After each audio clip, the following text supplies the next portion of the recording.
Amid an escalating row over Maldives minister's remarks against Prime Minister Narendra Modi, India has now summoned Maldives envoy Ibrahim Shahib.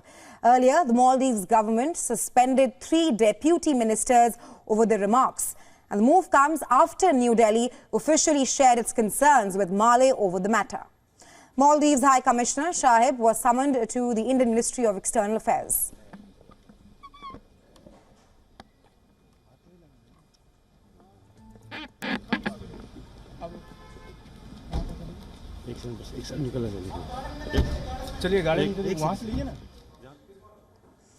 Mariam Shiwana, Malsha and Mahzoom Majid have been sacked by the Maldivian government.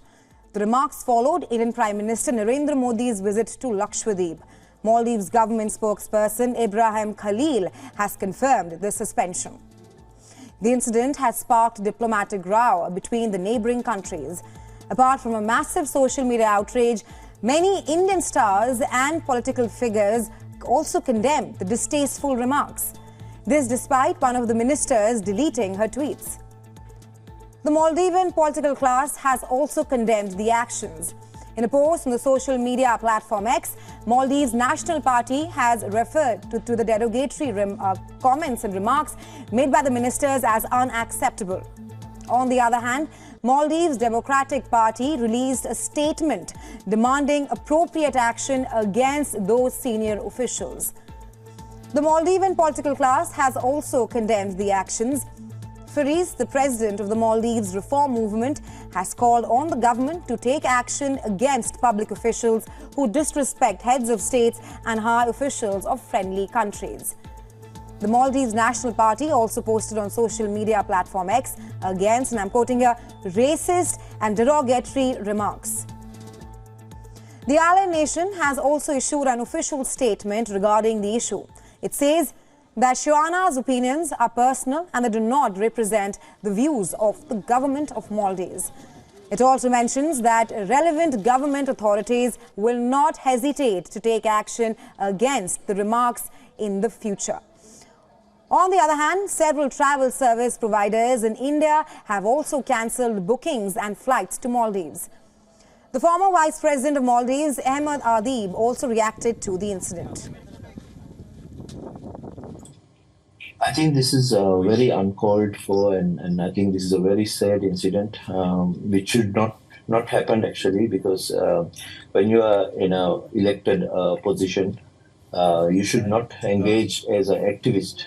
So you have to be more responsible, and also these degrading remarks towards the global leader, Prime Minister Modi, and as well as racist comments against Indian citizens is not acceptable. So we built our tourism on the basis of tolerance and harmony and friendship and hospitality. So this is not acceptable at any level.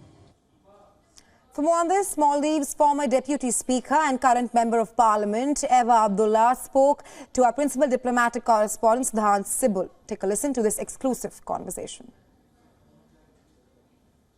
We have seen the developments of the day from Maldives, from New Delhi. How do you view these comments being made by the sitting ministers in the Maldivian government?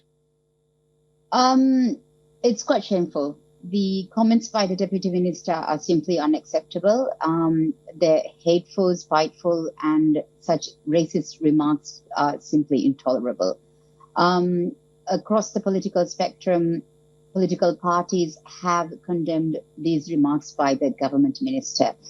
And I think, again, all political parties have been unanimous in asking the government to not just distance itself from the comments and not just condemn those comments, but also to ensure that such comments cannot be repeated.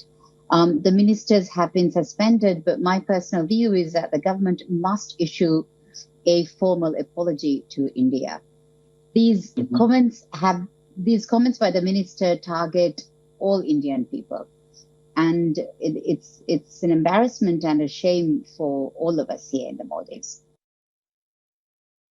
Ma'am, how do you see India-Maldives relationship? If you can give your view as an MP and someone who was the Deputy Speaker of the Maldivian Parliament. First, let's look at the long-standing relationship. India has been our closest ally for the longest time, and always the first respondent whenever we've been in need. India's assistance to the Maldives and Maldivian people vary from trade to tourism to health to education, etc., etc. In any emergency, India has always been the first to respond. So a schism between the government of Maldives, any government, it's not something we can afford, in my opinion. Relationship with India we cannot afford fractures in our relationship with India.